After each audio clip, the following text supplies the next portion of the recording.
Queridos amigos y hermanos, es un gran gozo estar delante de ustedes un día del Señor más para proclamar el Evangelio de nuestro Señor y Salvador Jesucristo.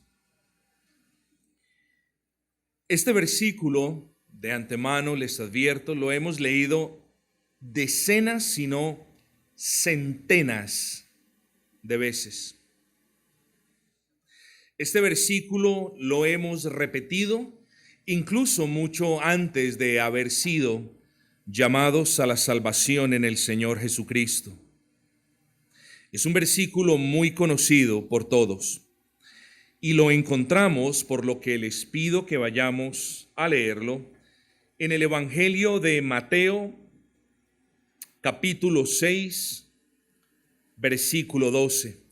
Evangelio de Mateo, capítulo 6, versículo 12. Estas son las palabras de Cristo. Y perdónanos nuestras deudas, como también nosotros perdonamos a nuestros deudores. Mateo 6, 12. Y perdónanos nuestras deudas, como también nosotros perdonamos a nuestros deudores. Lo primero que creo que debemos dejar en claro es qué cosa no nos está enseñando este versículo. Esta no es una enseñanza de algo que usted tiene que hacer para que luego Dios haga algo. Eso es importante que usted lo comprenda. Esta no es una enseñanza de algo que usted tiene que hacer para que Dios haga algo. En otras palabras, el Señor no les está enseñando a sus discípulos a orar de una manera interesada en la que la persona le dice, oye, perdona mis deudas, pero mira porque yo también lo estoy haciendo. Si así la persona lo llegase a interpretar, podríamos estar hablando de que puedo ser salvo por algo que yo haga. Es decir, Señor, perdona mis deudas. ¿Por qué? Porque yo también perdono las de los demás. Estaríamos hablando en cierta manera de una salvación por méritos o de una salvación por obras.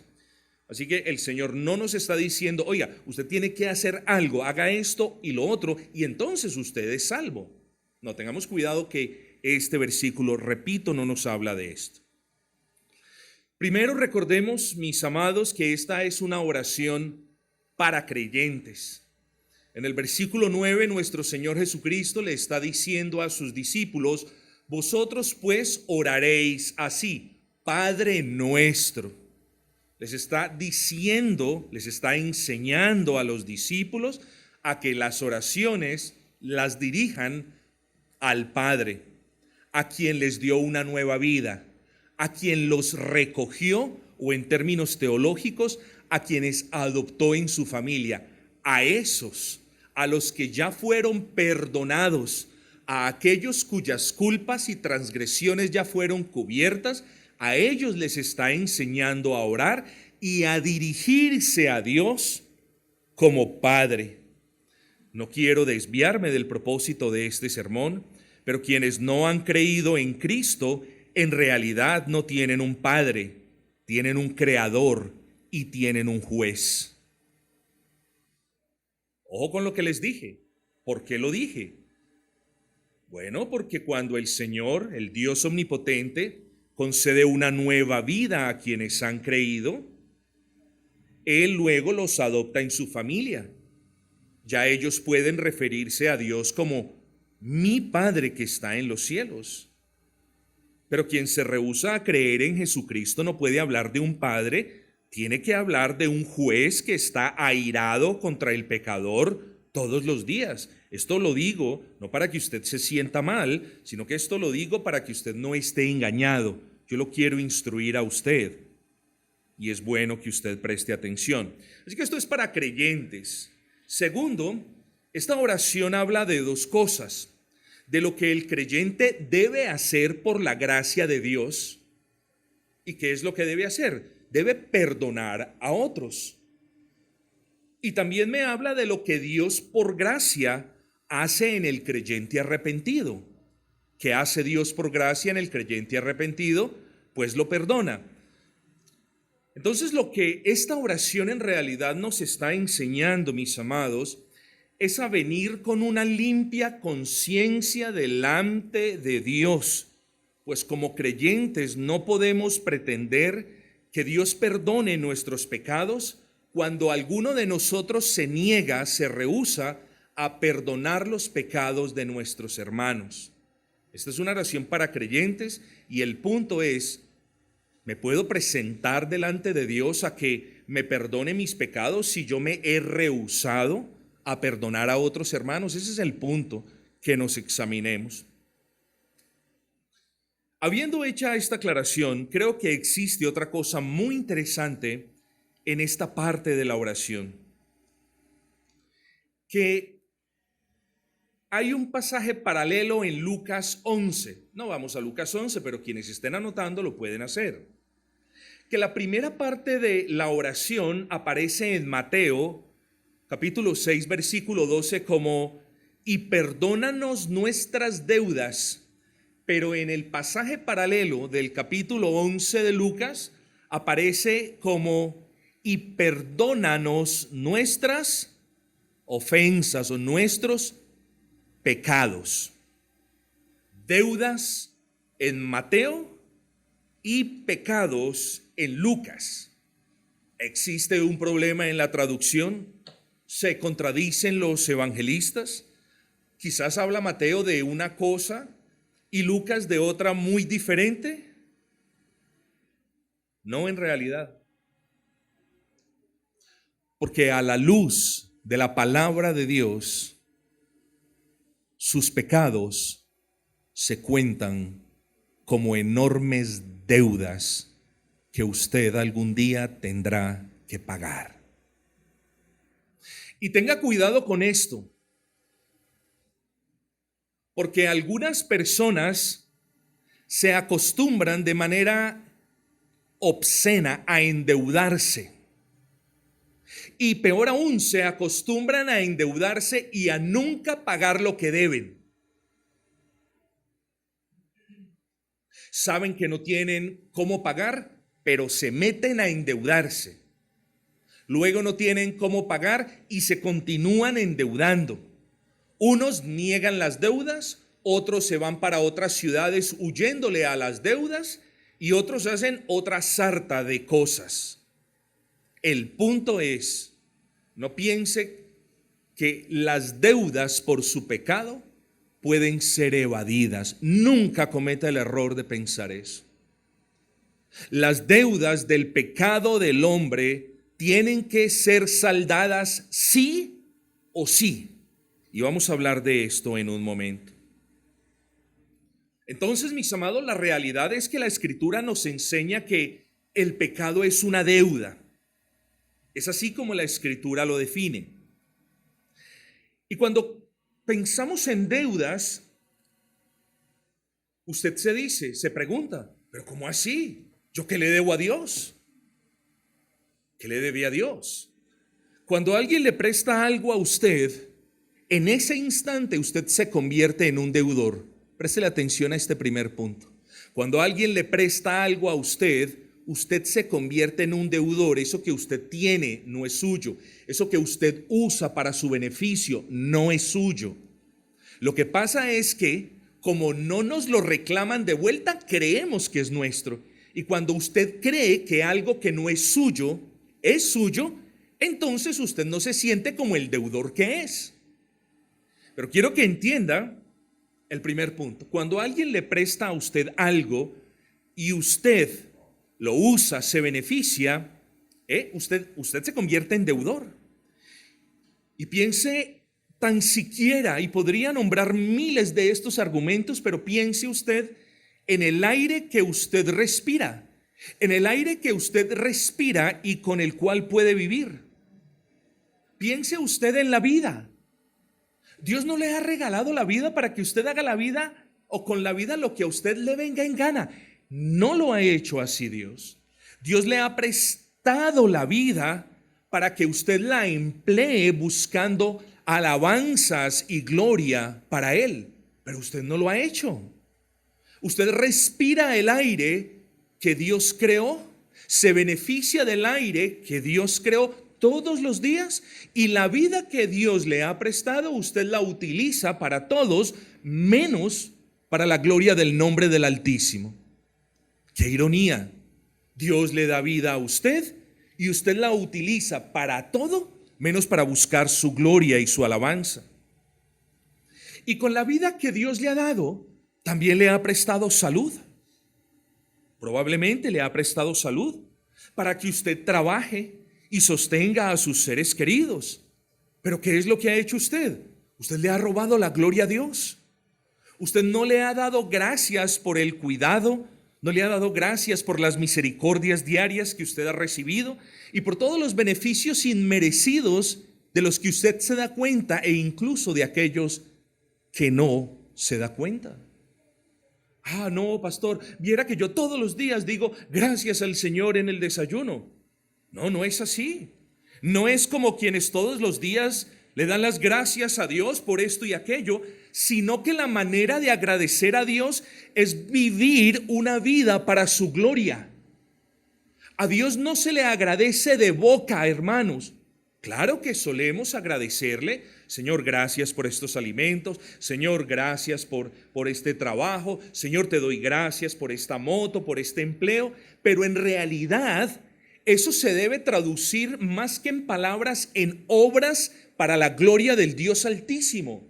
Porque cualquiera que pueda modular el nombre de Cristo puede decir gracias Dios. Y ustedes saben que los impíos lo hacen, y todos los días: Señor, gracias por esto. Señor, gracias por aquello. Pero ¿y qué de sus vidas?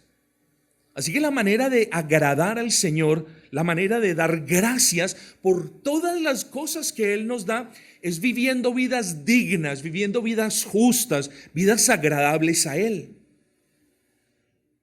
Amigo, se vuelvo y se lo repito, la vida que usted tiene no es suya, es de Dios. Él se la ha prestado. Luego, al usted usar la vida que Dios le ha prestado para todo, menos para honrarle a Él, bueno, usted es un deudor. Usted le debe gloria y alabanza y obediencia y adoración al Altísimo. Claro, usted ha disfrutado de placeres con el cuerpo que Dios le ha dado, de eso vamos a hablar en un segundo, pero no ha buscado la comunión para su alma con el Señor. Dios le ha dado destrezas y usted las ha malgastado y no las ha usado de una manera apropiada en muchos casos.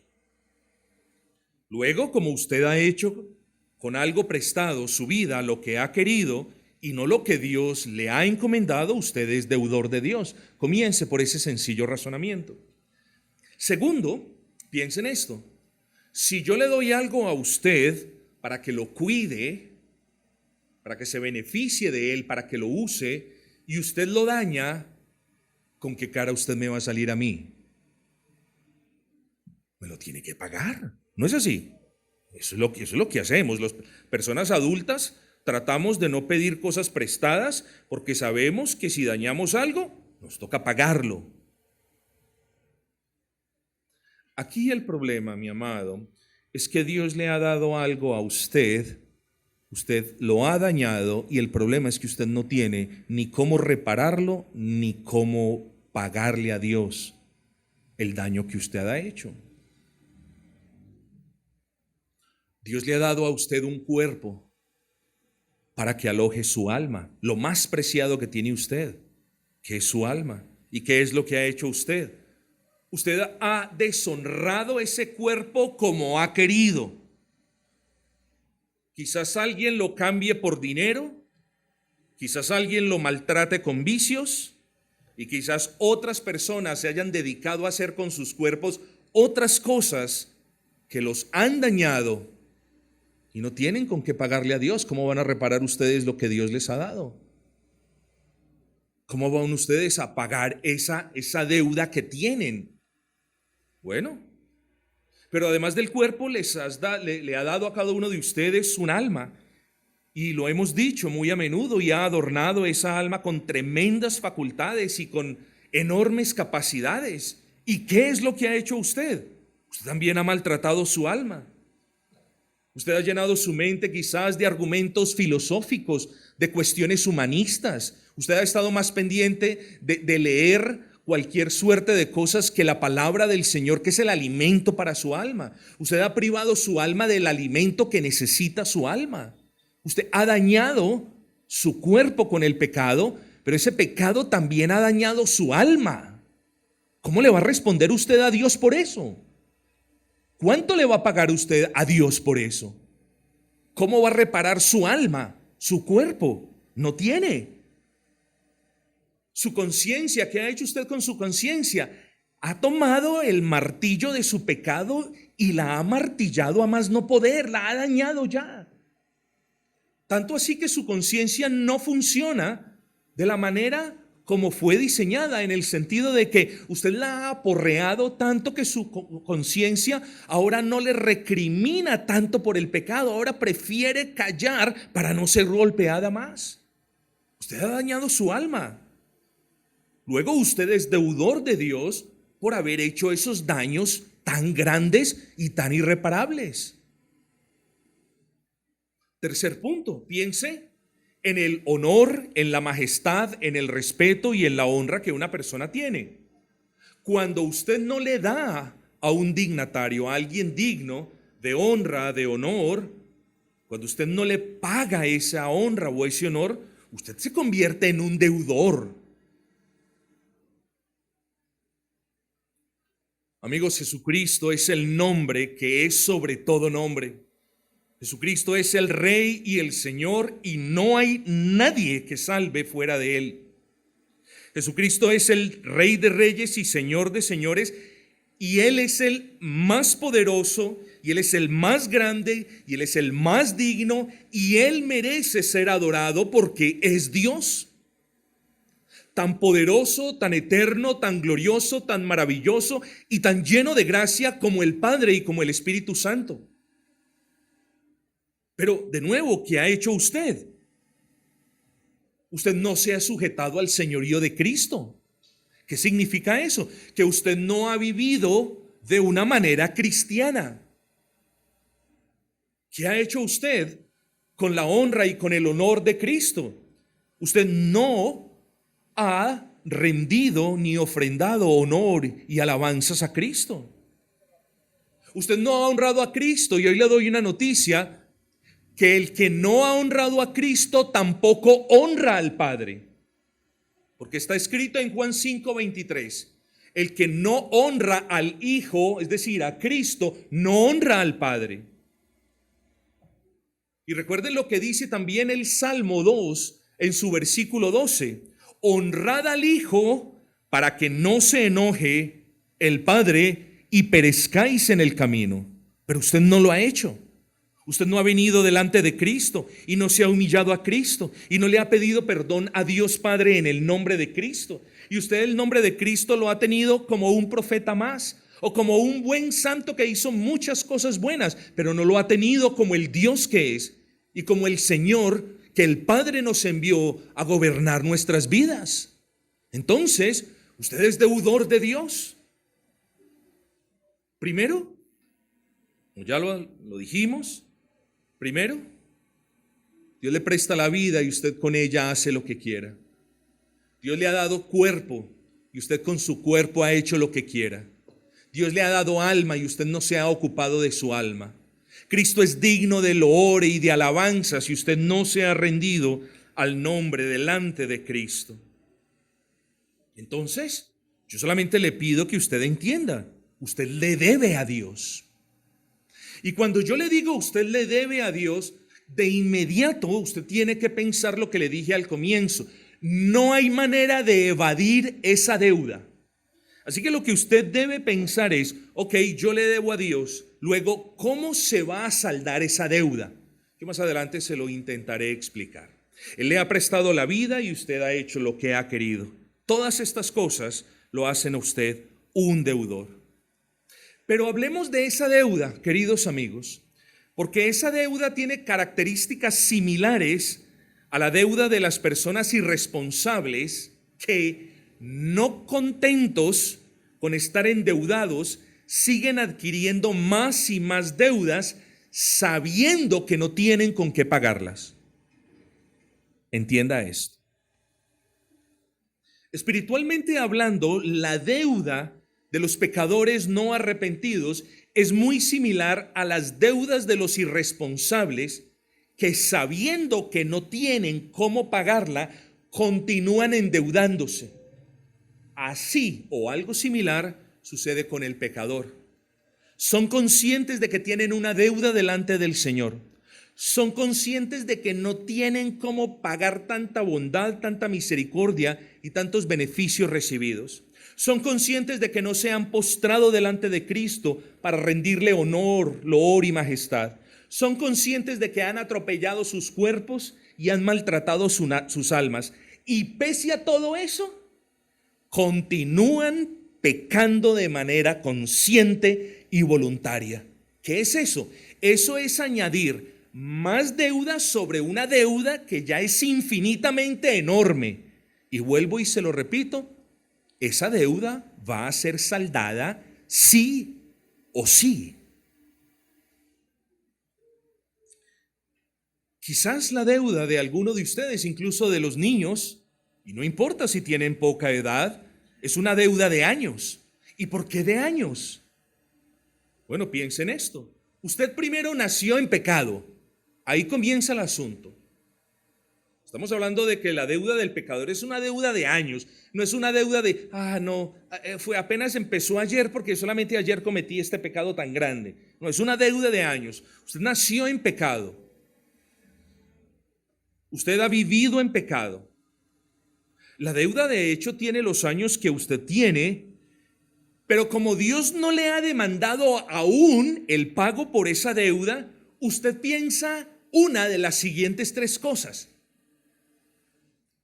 La deuda caducó. Siquiera. Cuando usted ve que pasan los días y los meses y su pecado sigue sin ser castigado, a usted se le empieza a olvidar que está endeudado con un Dios.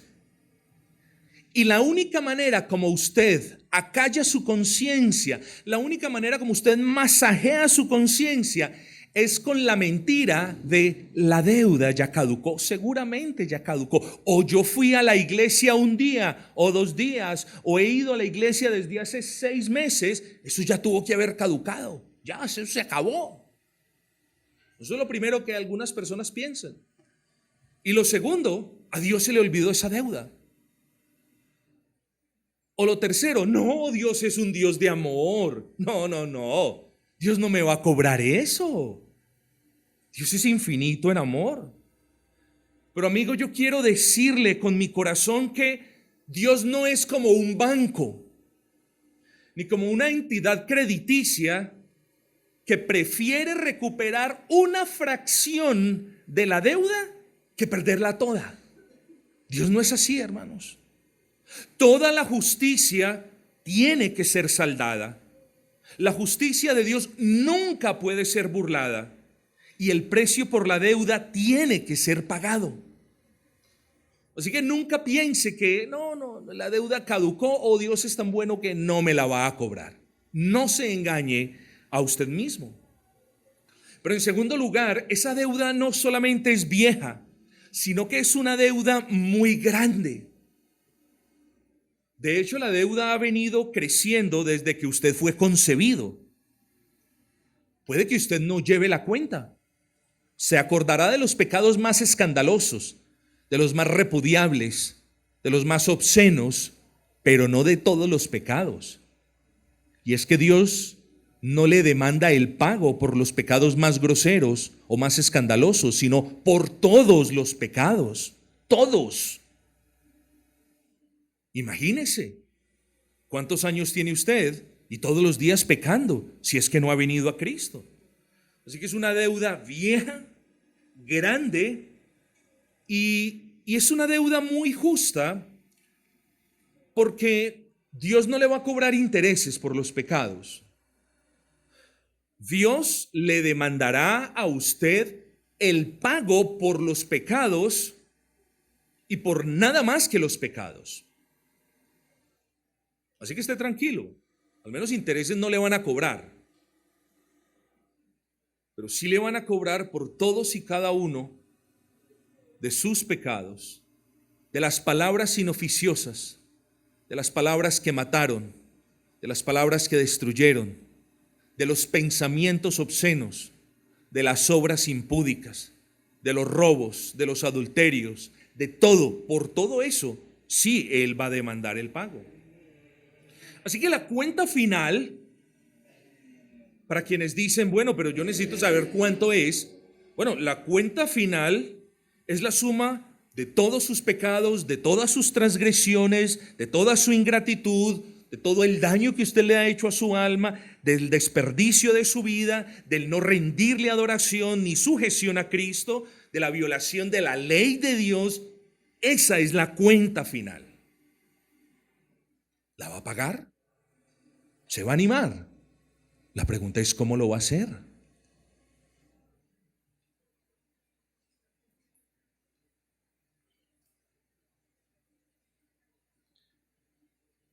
Su deuda, entonces, se lo repito, mi amigo, su deuda por el pecado es una deuda de años, es una deuda grande, es una deuda justa y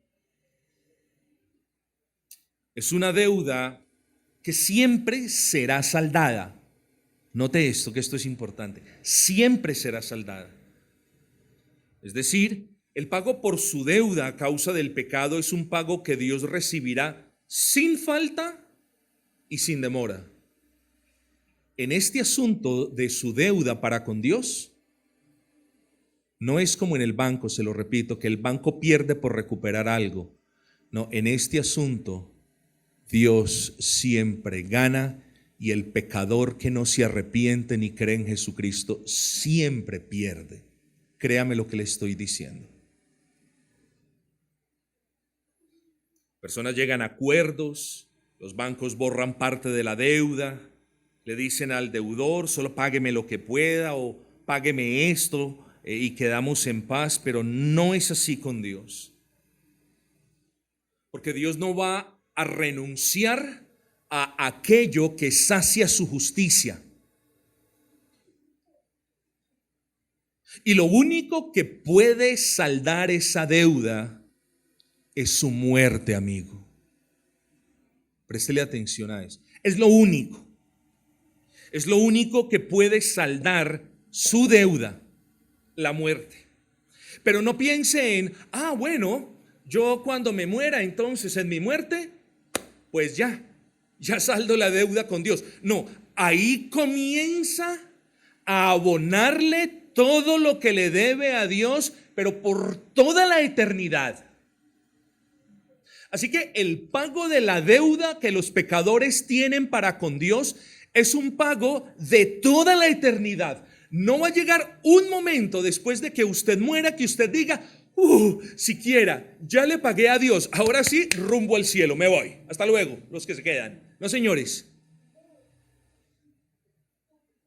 Ese pago tardará toda la eternidad y es un pago que Dios ha dispuesto porque mientras usted tenía vida, escuchó el evangelio y escuchó que ese Cristo es el único que le ha pagado las deudas del pecado a quienes han creído en Él. Y pese a haber escuchado ese mensaje de esperanza y de salvación, usted prefirió pagar la deuda usted mismo. Por eso le digo, la deuda por el pecado se paga sí o sí. O la paga usted en el infierno toda la eternidad, soportando el peso de la justicia de Dios, o busca a Cristo para que Él le haga el favor de saldar las cuentas con el Padre.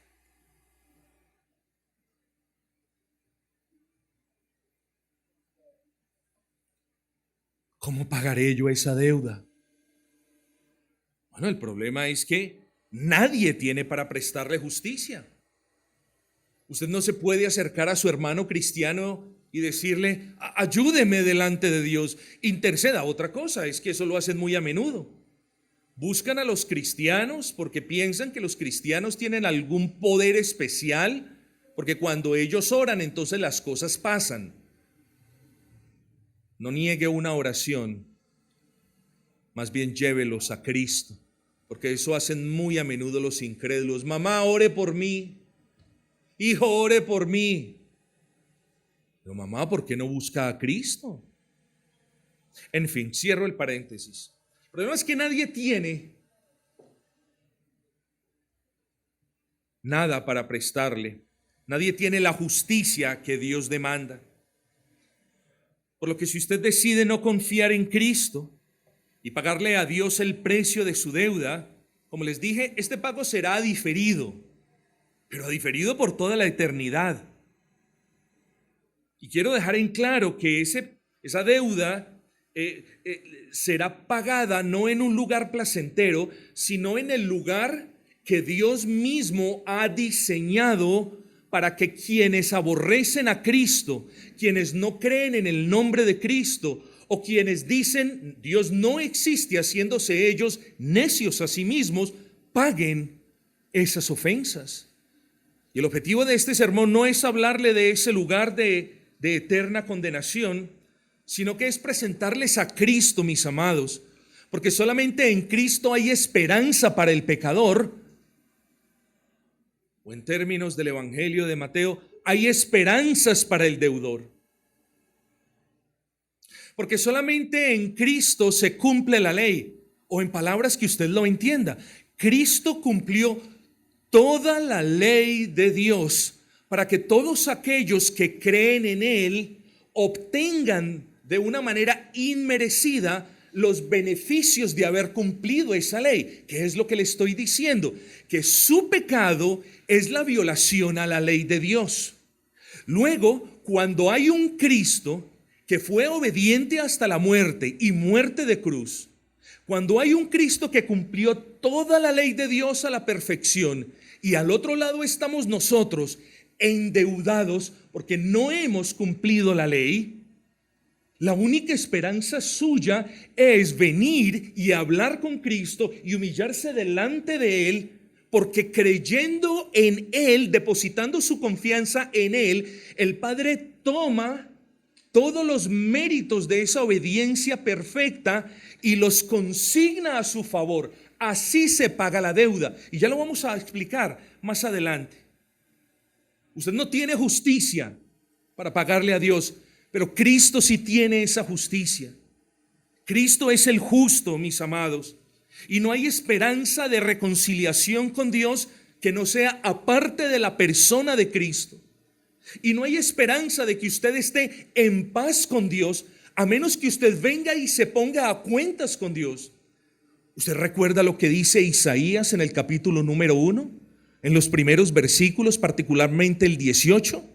Oh, es tremendo ese razonamiento. El Padre dice, venid vosotros y estemos a cuentas. Y no les está diciendo, vengan y estemos a cuentas porque aquí los voy a castigar. No, los llama para perdonarlos. Venid y estemos a cuentas. Si vuestros pecados fueren como la grana, como la nieve, serán emblanquecidos. Y si fueren rojos como el carmesí, ¿qué dice el profeta? Vendrán a ser como blanca lana. ¿Qué pecador existe que no quiera ir a ponerse a cuentas con Dios?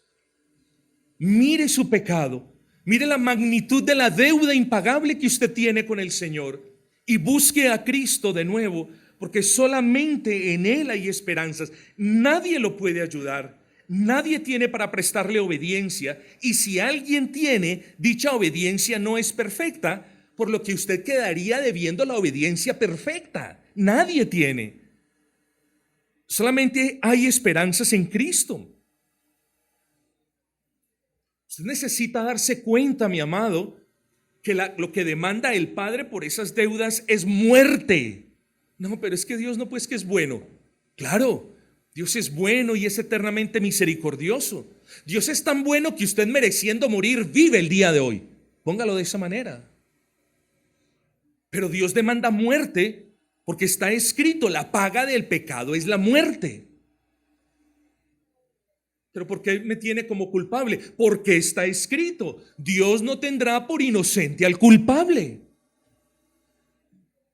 Note que la única esperanza es que usted crea en el Señor Jesucristo y se presente delante del Padre diciendo, Señor, perdona mis deudas. Señor, perdona mis ofensas. Es la única esperanza. Pero así como está escrito que la paga del pecado es la muerte, tenga esperanza, pecador, porque también está escrito que la dádiva de Dios es vida eterna en Cristo Jesús.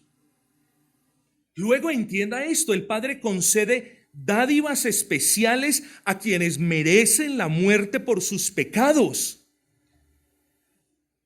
Si alguien nos diera dádivas en una plaza o en nuestros barrios, bajaríamos de inmediato y haríamos la fila. Y no nos importa si nos mojamos un poco, pero vamos por esos regalos.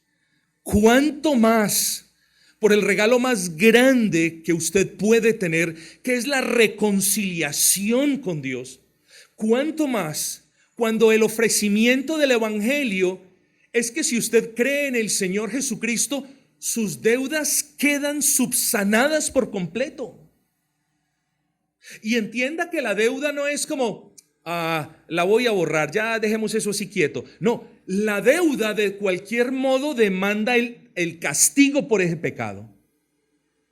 Pero cuando usted viene a Cristo y cree en Cristo, porque ese Cristo es la segunda persona de la Trinidad, el Dios encarnado, que vivió de una manera perfecta, que vivió como usted no puede vivir.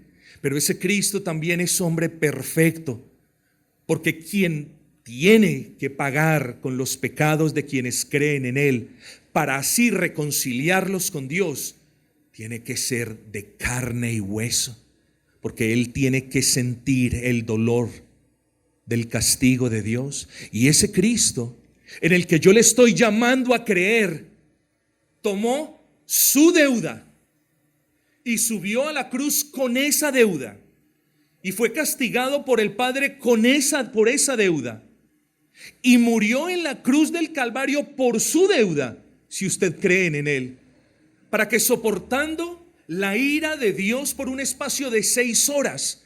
Y cuando nosotros hablamos de 6 horas decimos, pero ¿cómo así? No, en ese espacio de 6 horas, los grandes teólogos solían decir que allí, en ese espacio, fue comprimido el infierno que merecen los deudores. Así que Cristo allí en el Calvario sufrió por 6 horas el infierno que merecen todos aquellos que ponen su confianza en Él.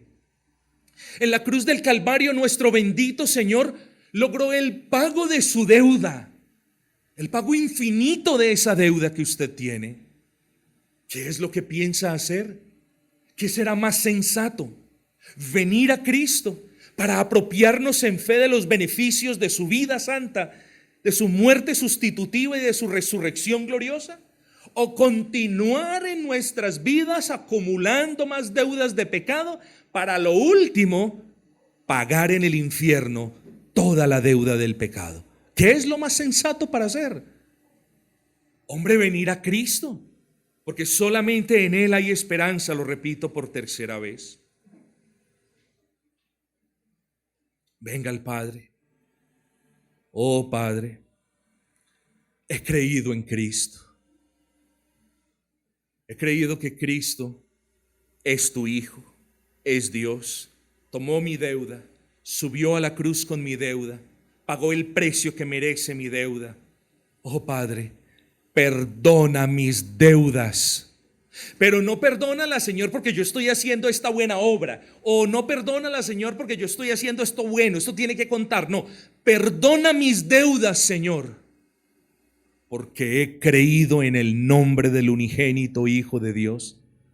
Perdona mis deudas, Señor, porque he creído en aquel que murió en la cruz del Calvario por mí. Perdónalas, Señor.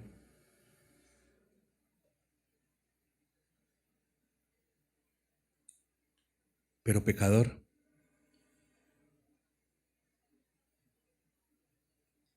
Si no quieres venir a Dios y si no quieres ponerte a cuentas con Él, si no quieres los beneficios de quien muere para pagar las deudas de los pecadores, si eso no quieres,